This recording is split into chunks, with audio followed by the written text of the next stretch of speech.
that was a game.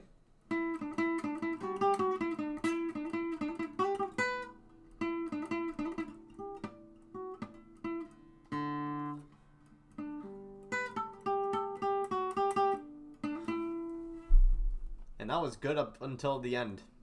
Bruins fans, pardon the dim lighting. I'm trying out something new. Ooh, trying out fairy lights. Let me know how it feels. But Bruins fans, I think you know what time it is. It is time to hug it out because that is a 5-2 victory over the New York Islanders. Welcome back to Into the Den, everybody. If you had told me, or pretty much anybody, that the first hat trick of the Bruins season would be Charlie Coyle, nobody would have won any money on that one. All right, I don't bet. I don't make bets. I'm not mostly because I do not necessarily have enough money to bet, but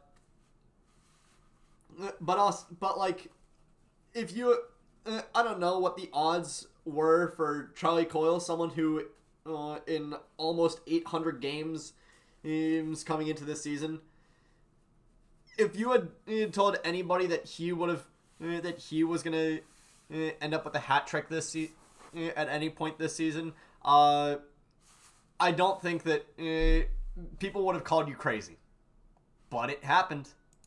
But before we get into that, first of all, like, comment, subscribe. Flawless plug.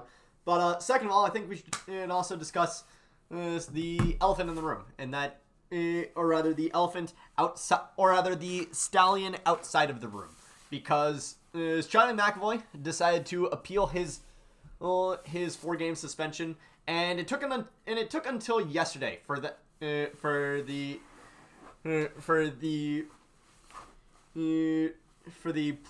Department of Player Safety to finally return with the verdict of no, we are not overturning your suspension, which means that they waited until literally the last game of his suspension to say we're not lessening your suspension.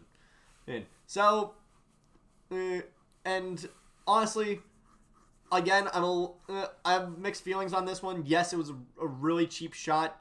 And yes, McAvoy should know better than to do that. But also, OEL was fine after that. He played 26 minutes the next game, but this is still kind of a black eye on his tenure a little bit. And speaking of black eyes, Jacob Lauko got taken off the IR, which is great, which is fantastic. I'm very happy that he is now off of injured reserve. He's still in a non-contact jersey at practice, and he's wearing a full face guard, and also he plans on wearing a neck guard for the rest of his career. Which, good job, good on you, Jacob. We hope to see you back on the ice soon. But going into this game, we knew exactly what sort of game the Islanders were going to play, because it's the Islanders. They haven't really had an insane goal scorer in a while. Well, they haven't really had a fantastic offense in a while, and as a result, their main game is to play low to the ground. They're not going to try and stir up the pot on an offense, but they are going to try and play crackdown defense and just try and force you into overtime. And to be fair, they kind of did that. Ilya Sorokin, by all means, was, even though he let in 4 goals tonight, he was still really, really good. Even though he did that, the game got away from him. And that's pretty much all you can really say about it. But let's get into it. Puck drops, and the Bruins Bruins are coming out swinging pretty hard. They're very much controlling the offense on this one, and for a while the Islanders don't really get their footing the Islanders don't really get their footing until about 15 minutes into the first period. But before we get to that point, we finally get the return of Trent Frederick. He didn't leave. He was just not that great for a while. But we had Charlie Coyle taking the puck around the end board. It's passing it back to around on the trapezoid to JVR, which, by the way, I know I've been saying it for a little bit, but James Van Riemsdyk has had an insane net front presence for this team, and I love it. I love this dude. He is playing. He understands his job, and he is playing it perfectly. Like when we first made the signing, I was like, why are we doing this? Why are this dude is past his prime? And yeah, he's not going to get you 30 goals anymore. But he is going to make the goalie's life a living hell. Well, and he knows it, and he understands that. Now I say this even though at no point during this goal was James Van Riemsdyk in front of Ilya Sorokin. But JVR passed it right up the slot to Frederick, who's just kick your freaking feet up, my guy. Give yourself a spa day with how much time he has, how much time and space this dude has, and he just snipes it right past Sorokin for the 1-0 goal. So that was the height of Frederick's game. Now let's go to a low point. Not long after this goal, a bit of a neck front scrum in front of Ullmark results in Frederick cross-checking Kyle Palmieri just a little bit behind the play. He ends up heading to the box on this one. And Jack Edwards makes a point to say that the Bruins have killed their 47 of their last 50 penalties. Thanks, Jack. Thanks a lot. Because we end up getting caved in a little bit in our own zone, and what happens is we get Matt Barzal passing to who is it?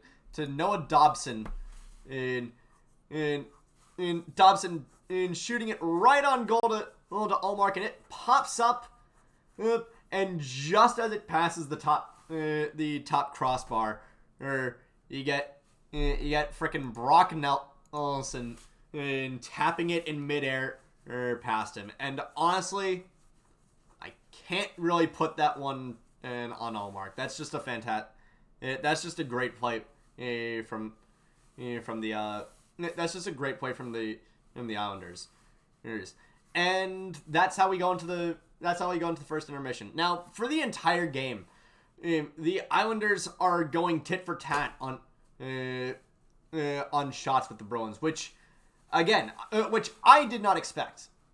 Okay, again, I expected, whether it's freaking Garth Snow or Lou Lamoriello up in the box, or whether it's freaking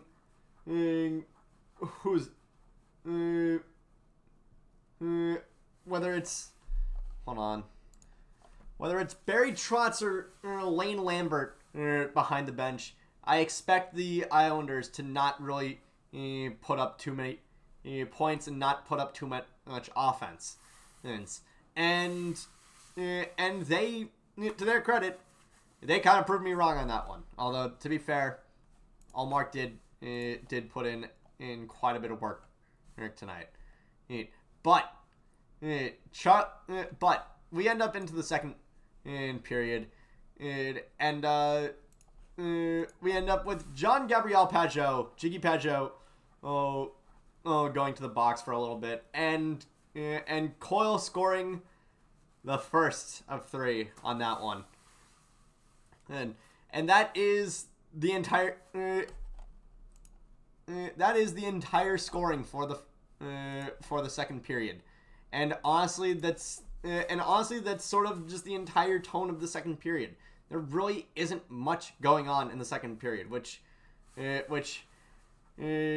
kind of, which on the one hand you don't really, which on the one hand, and a low event game, it can be fun.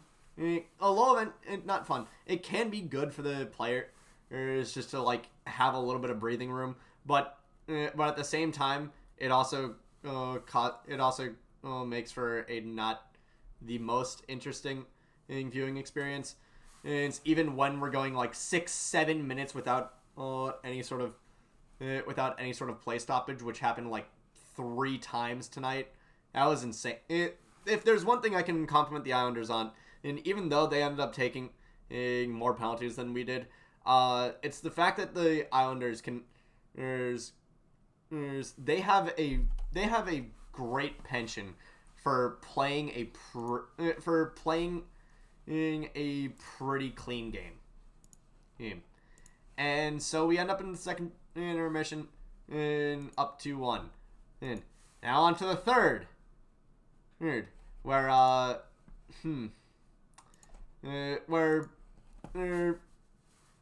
Oliver Wahlstrom just barely gets his stick right in Matthew Poitras's skates. He goes for tripping. And then 10 seconds later, and then we get the dumbest thing 10 seconds later. Look, shorthanded goals they're kind of inevitable. You're probably going to give up at least one throughout the season. And it's never fun. It's never fun when you give up a shorthanded goal. But to have it happen less than 10 seconds into the power play, that's just frustrating. A pass gets terribly mishandled by Marchand, by Brad Marchand, and who's on the crack back? Jiggy Pajot and Simon Holmstrom, leaving Kevin Shattenkirk right up the gut to just be a pylon there. Don't worry, his game does get a little bit better in a little bit, but what is there to do for what is there really to do for my guy there? Like, sure, Shattenkirk could potentially do that laying out move, but at the same time, you have to time that one perfectly, and he didn't attempt it. Pass went right back to Holmstrom, short side. It's Allmark. 2-2 game. But this is the fun part. I can't really tell if the Islanders' penalty kill is just bad, or our power play is starting to pick back up. But we do get Pasta on the power play, scoring, his 10th of the season, by the way. And it's a little bit different this time. Usually when it's Pasta scoring, you know exactly where he is, and he tried to be there. He tried to be exactly where you expected him to be.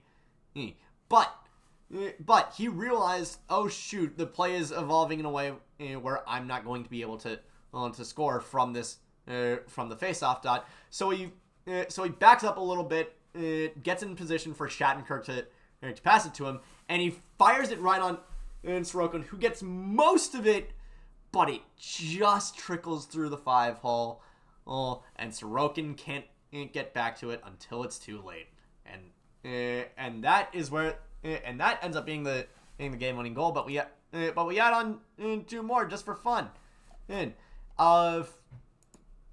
and Coyle's second of the game is really good because again it's JVR being having amazing net front presence, and this time he essentially just takes the freaking puck away from